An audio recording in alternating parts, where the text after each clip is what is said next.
Hi, this topical talk's gonna show you how to delete EA account or Electric Arts account.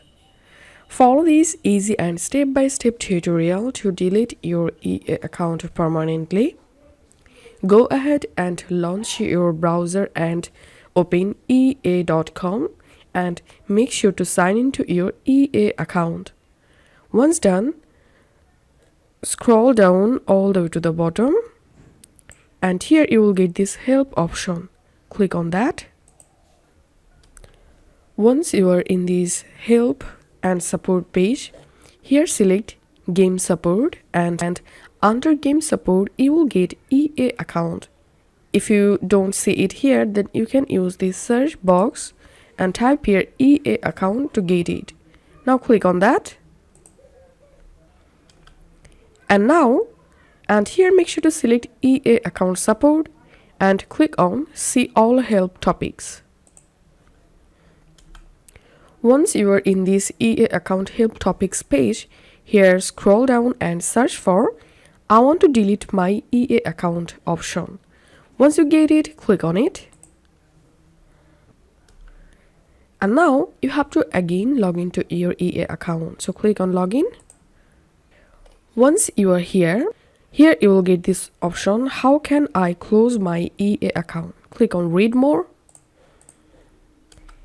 And here we can see you can't deactivate or delete your EA account by yourself.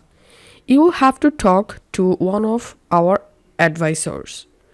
So all you have to need, just come back to this page and here we have to start a live chat with EA agents. So click on start chat. And now here you have to write your full name, write here your email address and select your console. If you are using PC, then select your PC and click on next. And again enter here your first name and enter here your last name, enter here your email address, subject, type here I want to delete my EA account and click on send. And now you have to wait 5 minutes to start a live chat with agents. Once you started live chat, you have to carefully describe that you want to delete your EA account or why you want to delete your EA account, and the advisors or agents will delete or deactivate your EA account permanently. This is how you will be able to delete your EA account. If this video helped you out, please leave a like and leave a comment down below. Thank you for watching.